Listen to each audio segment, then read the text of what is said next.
Me llamo Carlos Álvarez y soy el portavoz de la asociación Vida Digna. Es una iniciativa en la que llevamos unos cuantos años estudiando el fenómeno de la eutanasia y el suicidio asistido a nivel mundial. Pertenecemos a una asociación europea que se opone a la legalización de la eutanasia y del suicidio asistido. La asociación se llama Euthanasia Prevention Coalition, o sea, Coalición para la Prevención de la Eutanasia, pero en Europa. La eutanasia es aquella muerte intencionada de un paciente dada por un médico en un contexto médico para aliviar su sufrimiento. Eso es una definición más o menos canónica y aceptada. Etimológicamente, eutanasia viene de eu bueno y thanatos muerte y quiere decir buena muerte. Lo que ocurre es que actualmente a lo que llamamos eutanasia no es a la buena muerte, sino a la muerte provocada en un contexto médico de un paciente.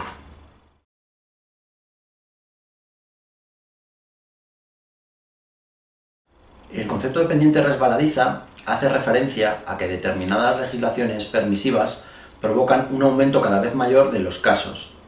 ¿Qué quiere decir la pendiente resbaladiza? Bueno, en teoría, si se aprobara la legislación de la eutanasia como se ha hecho en Holanda, y para unos determinados casos, estos no deberían ir a más, siempre serán más o menos los mismos. Bueno, pues no es así.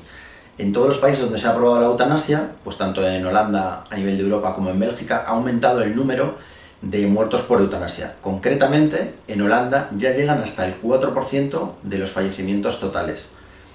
Entonces, ¿qué quiere decir pendiente resbaladiza? Pendiente resbaladiza quiere decir que arrancamos autorizando la eutanasia para unos casos muy concretos, por ejemplo, sufrimiento extremo, una propuesta de muerte como muy cercana desde el punto de vista de los médicos, y se acaba dando la eutanasia dentro de la ley a gente con cansancio vital o con depresión.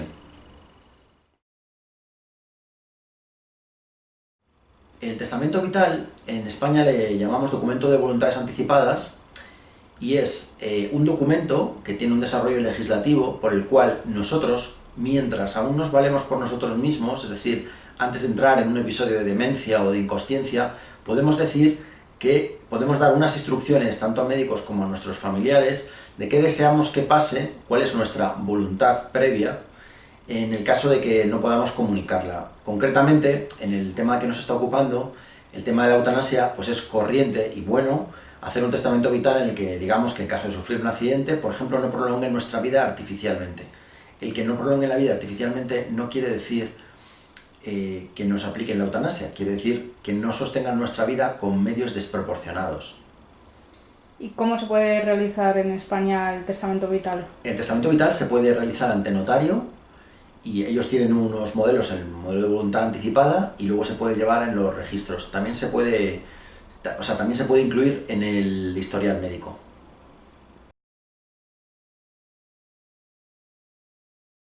Los cuidados paliativos son una rama de la medicina que pretende aliviar el dolor a aquellos enfermos a los que la medicina ya no les puede ofrecer pues la curación.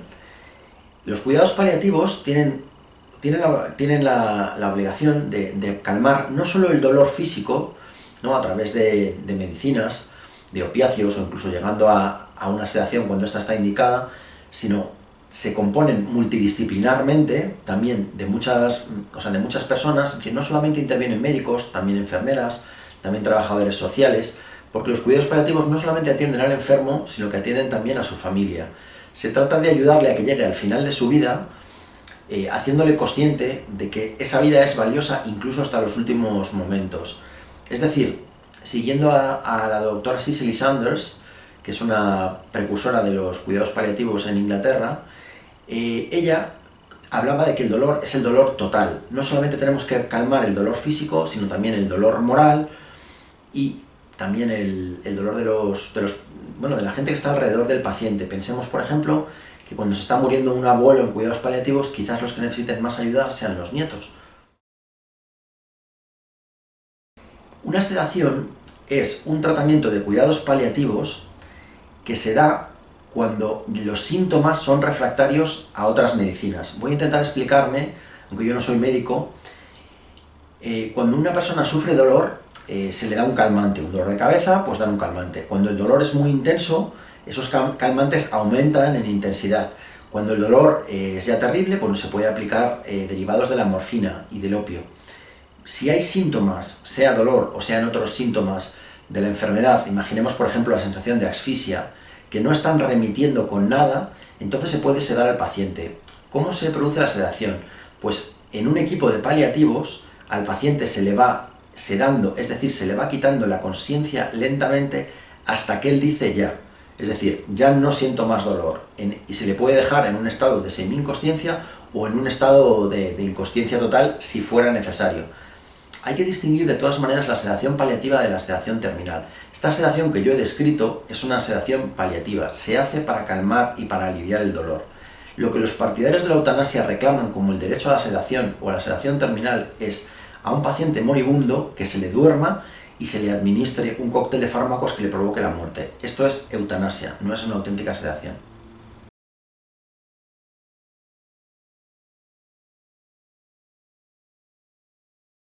Bueno, porque muchas personas que llegan a las unidades de cuidados paliativos piden la eutanasia, no ven que su vida al final tenga ningún sentido en ese momento, y entonces ellos quieren pues una solución rápida para así aliviar a sus familiares o para acabar con el dolor. Pero ¿qué ocurre una vez que se les atiende debidamente?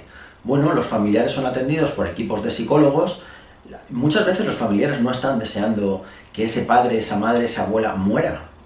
Es decir, lo que desean es que no sufra. Cuando le ven bien atendido, inmediatamente desciende drásticamente el nivel de petición de eutanasia. Bueno, esto es así. Algunos doctores de cuidados paliativos con los que yo he hablado comentan que en ocasiones les han pedido la eutanasia, pero que solamente un paciente en toda una vida ha insistido en ello, ¿no? Pensemos que una de las claves de los cuidados paliativos es atender a los pacientes, atenderles con mimo y con esmero, que ellos se sientan como que de verdad se les dedica atención. Muchas veces en la medicina normal, la que estamos acostumbrados, los médicos están desbordados por el número de pacientes que tienen que atender y el tiempo que disponen para todos y cada uno de ellos es muy pequeño. En la medicina paliativa esto no es así. Al paciente se le presta atención. De esa manera, normalmente cualquier petición de eutanasia en realidad se corresponde a una petición de auxilio. Lo que está pidiendo es ayuda, lo que está pidiendo es atención. Si se le palía el dolor, se ayuda a los familiares y se le presta esa atención, normalmente ningún enfermo querría la eutanasia. No, en este momento en España la eutanasia está penalizada en el Código Penal y no necesitamos legislarla, y mucho menos para autorizarla.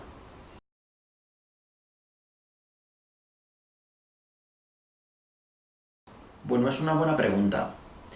Vamos a ver, toda vida es digna de ser vivida.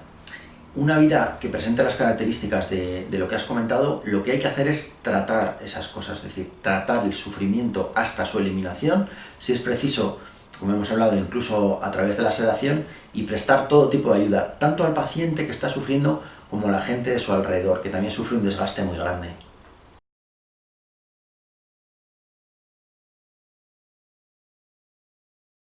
Bueno, la eutanasia está aprobada en Europa, en Holanda y también en Bélgica.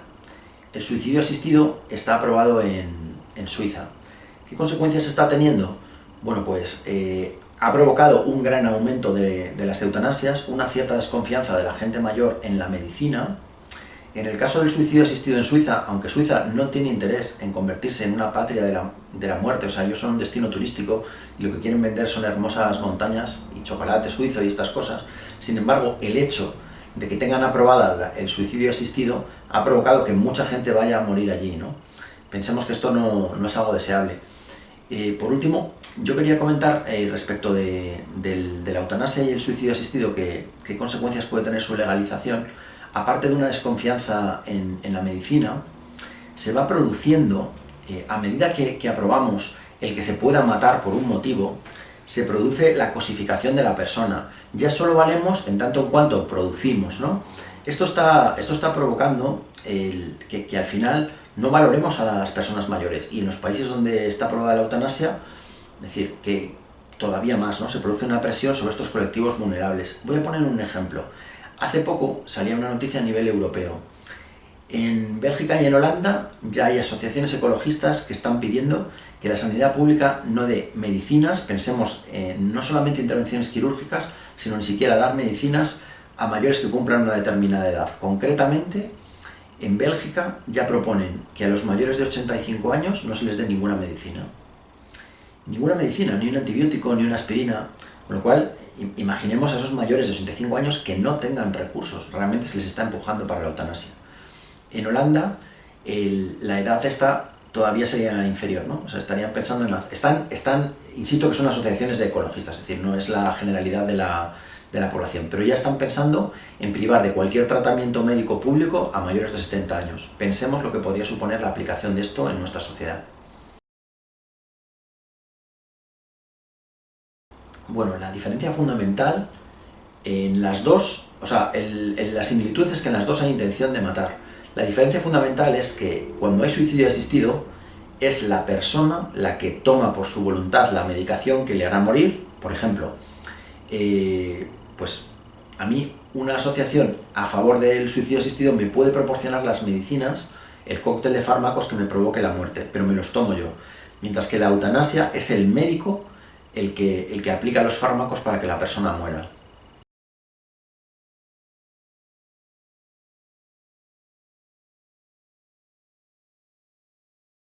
No. Vamos a ver. Es cierto que el hecho de que haya una ley de eutanasia no significa que todas las personas tengan que pedir la eutanasia, o todas las personas mayores o todos los enfermos.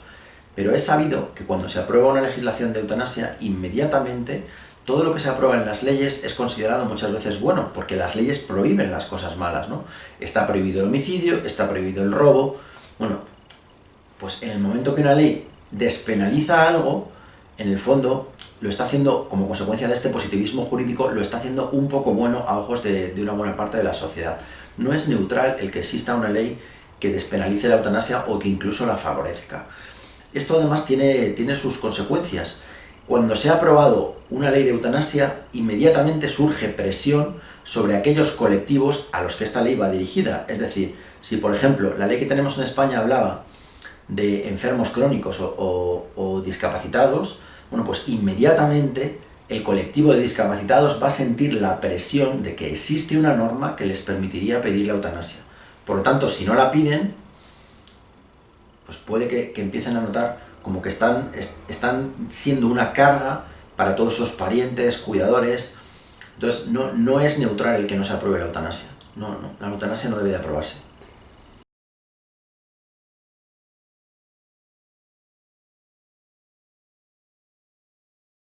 La eutanasia puede generar desconfianza hacia los médicos y hacia el sistema sanitario. Los médicos, su función es curar las enfermedades y paliar el dolor. ¿Qué ocurre cuando además de curar y de paliar el dolor, les estamos otorgando la facultad de otorgar la muerte? Esa misma persona que te está atendiendo, ese médico que te debería de curar, te puede entregar a la muerte. Entonces, eso genera una cierta desconfianza con el sistema sanitario. Por parte de los mayores, porque la eutanasia en un principio parece que va destinado como a gente mayor con un pronóstico de vida corto, pero a largo plazo la desconfianza pues, puede ser general. ¿Por qué?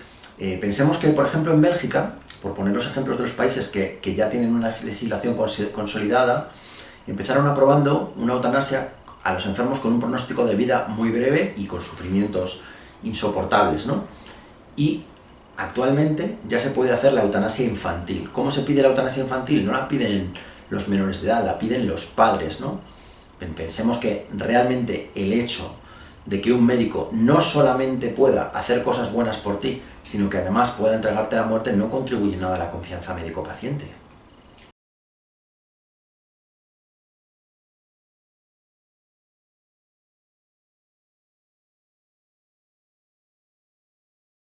Es una buena pregunta que deben de responder los médicos de cuidados paliativos. Yo lo que puedo decir es que todos los médicos de cuidados paliativos con los que yo me he entrevistado, que en España tenemos magníficos médicos y muy buenos centros, dicen que estamos en el momento de la historia en que es menos necesario sufrir dolor. Es decir, la analgesia ha avanzado de tal manera que ya no es necesario sufrir dolor, y si el síntoma fuera refractario se puede llegar a aplicar una sedación. Los enfermos oncológicos estamos en condiciones en este momento en España de darles una mayor calidad de vida que nunca. Yo no creo que ellos vayan a pedir la eutanasia.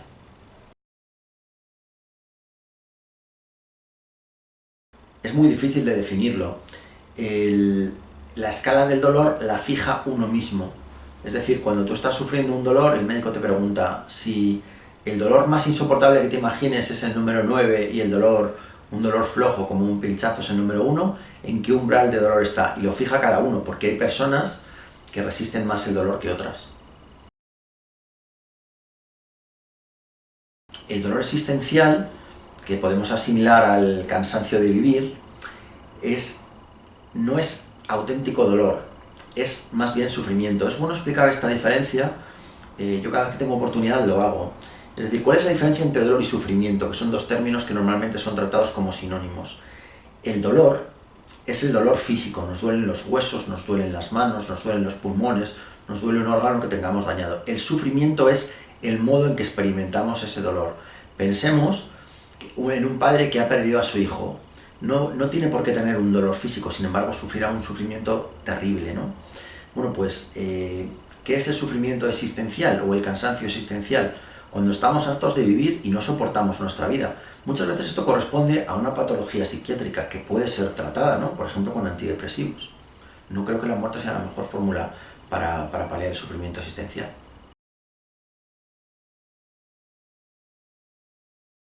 Bueno, hay una diferencia fundamental entre el homicidio y la eutanasia. Es que la eutanasia canónica, o sea, lo que consideramos eutanasia, siempre tiene que ser pedida, ¿no? La realidad ya nos ha demostrado que cuando se aprueba la eutanasia, muchas veces esta se da sin el consentimiento del paciente. Y esto ya se hizo desde el inicio de la legalización de la eutanasia en Holanda. Por ejemplo, existe un informe, el informe Remmelik, en internet, que habla de cómo los médicos holandeses dan la eutanasia sin consentimiento. Pero sin desviarme de la pregunta que me ha hecho, en la eutanasia es posible pedir esa muerte, ¿no? Es decir, deseamos esa muerte, pedimos esa muerte, mientras que en el homicidio la persona que muere no desea morir, no lo tiene planificado. Esa es la principal diferencia. Un ejemplo, hay una película muy conocida, creo, que se llama $1 Million Baby, y en ella, es decir, la paciente pide que la administren la eutanasia, que le den la eutanasia, ¿no? Entonces, podemos discutir sobre si es una eutanasia o es un homicidio. En esa película, si la persona que le da la eutanasia no es un médico, se trataría de un homicidio, ¿no? Porque la eutanasia, tal y como se entiende ahora en el contexto de la Organización Mundial de la Salud, bueno, pues sería esa muerte que es dada a petición, pero por un médico y en un contexto médico.